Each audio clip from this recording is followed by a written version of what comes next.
E aí pessoas, tudo bem? Se não for pedir muito, já deixa aquela curtidinha aí no vídeo. Espero que você entenda e goste da resolução da questão que vai ter aqui. E se você quiser acompanhar todos os próximos vídeos e aprimorar a tua matemática, também já se inscreve no canal, compartilha com seus amigos, dá aquela moralzinha, beleza? Vamos para a questão, bora! Muito bem, pessoal. Hoje a nossa questão é uma questãozinha um pouquinho mais antiga, lá do Enem 2009. A questão fala o seguinte pra gente, olha só. Um experimento consiste em colocar certa quantidade de bolas de vidro idênticas em um copo com água, até certo nível, e medir o nível da água, conforme ilustrado na figura a seguir. Como resultado do experimento, conclui-se que o nível da água é função do número de bolas de vidro que são colocadas dentro do copo. O quadro abaixo mostra alguns resultados do experimento realizado. Então tem um desenhozinho ali, só para ilustrar para a gente, né, que tem um copo d'água, tem aparentemente, né, tem um nível de líquido ali, que a gente vai pressupor que é o nível de água, e eles estão colocando bolinhas de metal ali dentro. E aí eles estão medindo com uma régua. E o que a gente tem aí na tabela, né, é que quando a gente tem 5 bolinhas, o nível da água é de 6,35 centímetros, quando a gente tem 10 bolinhas, a gente tem 6,70 centímetros, e quando a gente tem 15 bolinhas, o nível da água é de 7,05 centímetros. E ele pergunta, qual a expressão algébrica que permite calcular o nível da água y em função do número de bolas x? Pessoal, questão bem sossegada, e é o tipo de questão que mostra pra gente que a gente pode fazer essas questões, mas assim, ó, de diversas maneiras diferentes, tá?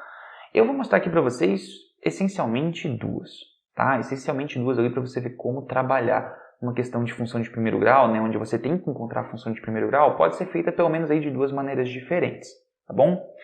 Vamos lá, pessoal, primeira coisa que a gente poderia fazer assim, ó, de maneira bem simples, né? Apelando para a interpretação, você conseguiria perceber assim, pô, peraí, quando eu tenho 5 bolinhas, eu tenho 6,35 centímetros de altura. Quando eu tenho 10 bolinhas, a gente vai ter 6,70 centímetros de altura. Então você poderia pensar assim, peraí, quando eu adiciono ali pra gente, né, no nosso experimento, quando eu faço uma adição de 5 bolinhas, a gente tem a nossa altura aumentando em 0,35 centímetros.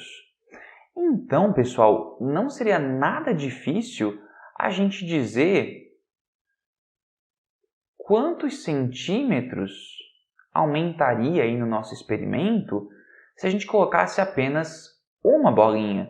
Pô, é uma questãozinha de proporção aí, bem simples, né? Se 5 bolinhas aumentam um total aí de 0,35 centímetros, a gente pode dizer que uma bolinha aumenta aí pra gente o equivalente a 0,07 centímetros.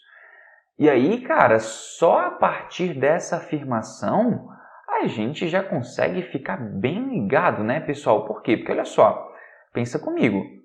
Se a gente tem 0,07 centímetros a cada bolinha, e ele fala, né, que o número de bolas é x, a minha função, em algum momento dela, tem que estar representado o quê? Tem que estar representado que a gente tem um total aí de 0,07 centímetros de altura para cada bolinha. Então, 0,07 vezes x.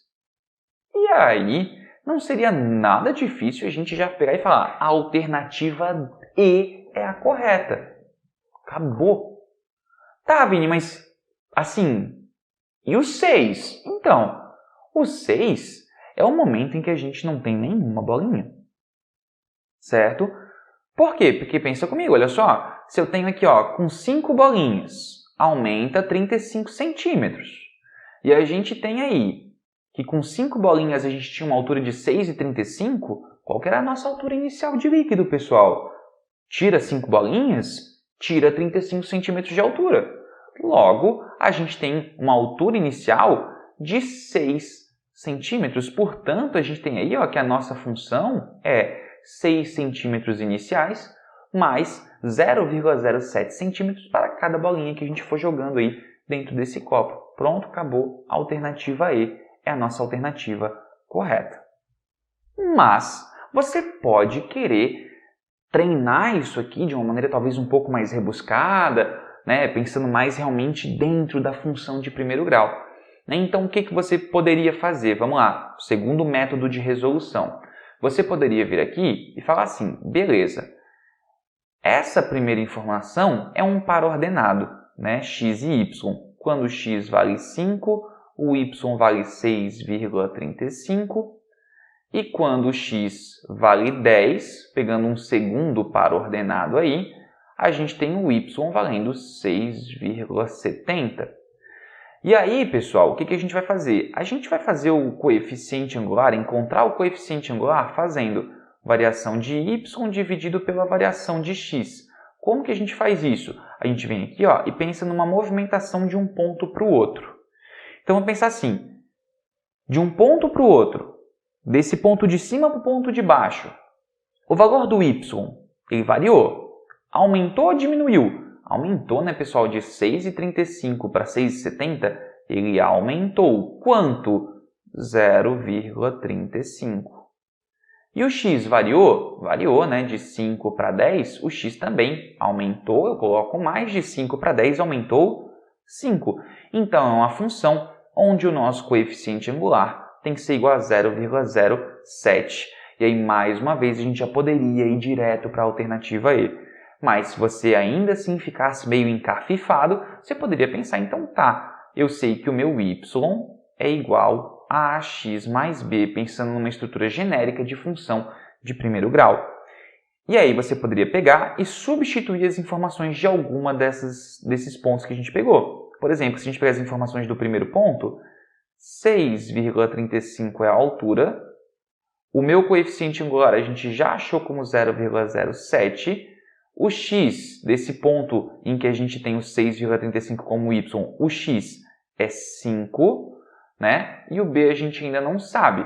Então, a gente teria que 6,35 seria o nosso 0,07 vezes 5, fica 0,35, mais b. Se eu jogar o nosso b, o nosso 0,35 para o outro lado diminuindo, a gente vai achar que o nosso b é 6,35 menos 0,35, que dá exatamente 6.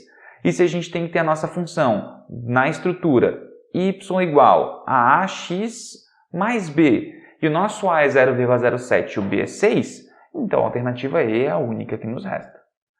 Tá? Então, gente, questão bem facinha, tá? Bem facinha. Eu fiz aí de 2 jeitos. Tinha mais jeito de fazer, tá? Mas eu não vou ficar me alongando aqui e mostrar todas as maneiras diferentes que a gente tem de fazer. Acho que essas duas já dá para mostrar para vocês, que a gente pode ir para um lance mais interpretativo ou um lance um pouquinho mais técnico, tá certo? Confie na sua intuição, confie na sua interpretação e use só os métodos técnicos quando ela falhar, tá? Isso vai te ajudar a consumir menos tempo na prova. Belezinha? Faz sozinho aí agora, tá certo? Beijão para vocês, se cuidem e até a próxima.